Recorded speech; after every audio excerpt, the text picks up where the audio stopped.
আসসালামু আলাইকুম ওয়া রাহমাতুল্লাহি ওয়া বারাকাতুহু। আলহামদুলিল্লাহ। ওয়াসসালাতু ওয়াসসালামু আলা রাসূলিল্লাহ আম্মা বাদ। সুপ্রিয় দর্শক শ্রোতা, দান সদকা করলে আল্লাহ রাব্বুল আলামিন বান্দার ধন সম্পদকে বৃদ্ধি করে দেন। দান করলে আল্লাহ রাব্বুল আলামিন বান্দার বিপদ আপদকে দূর করে দেন এবং দান সদকার মাধ্যমে আল্লাহ রাব্বুল আলামিন বান্দার রোগবালাই থেকে মুক্তি দান করেন। এর জন্য ইসলাম দান সদকার প্রতি অনেক বেশি গুরুত্ব আরোপ করে। সূরা বাকারা ২৭১ নং আয়াতের মধ্যে আল্লাহ রাব্বুল আলামিন বলেন, যদি তোমরা প্রকাশ্যে দান করো তবে তা কতই না উত্তম। আর যদি গোপনে ফকির মিসকিনকে দান করো তবে আরো বেশি উত্তম হবে। আর তিনি তোমাদের পাপসমূহকে ক্ষমা করে দিবেন।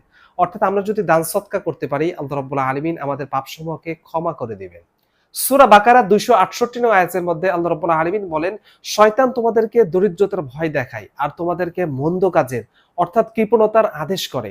হাদিসের মধ্যে প্রিয় নবী সাল্লাল্লাহু আলাইহি সাল্লাম বলেন, তোমরা জাহান্নামের আগুন থেকে বাঁচার চেষ্টা করো একটি খেজুর সদকা করে হলেও। বুখারী শরীফের ১৪২৩ নং হাদিসে হযরত আবু হুরায়রা রাদিয়াল্লাহু তাআলা আনহু থেকে বর্ণিত, তিনি বলেন, প্রিয় নবী সাল্লাল্লাহু আলাইহি সাল্লাম বলেছেন, কিয়ামতের দিন আল্লাহ রাব্বুল আলামিনের আরশে আজিমের ছায়া ব্যতীত অন্য কোনো ছায়া থাকবে না। আল্লাহ রাব্বুল আলামিন আরশে আজিমের নিচে ৭ শ্রেণীর মানুষকে ছায়ায় আশ্রয় দান করবে। তাদের অন্যতম হলো এমন ব্যক্তি, যে ব্যক্তি এতটাই গোপনে দান করে যে তার ডান হাতের দান বাম হাতও জানতে পারে না।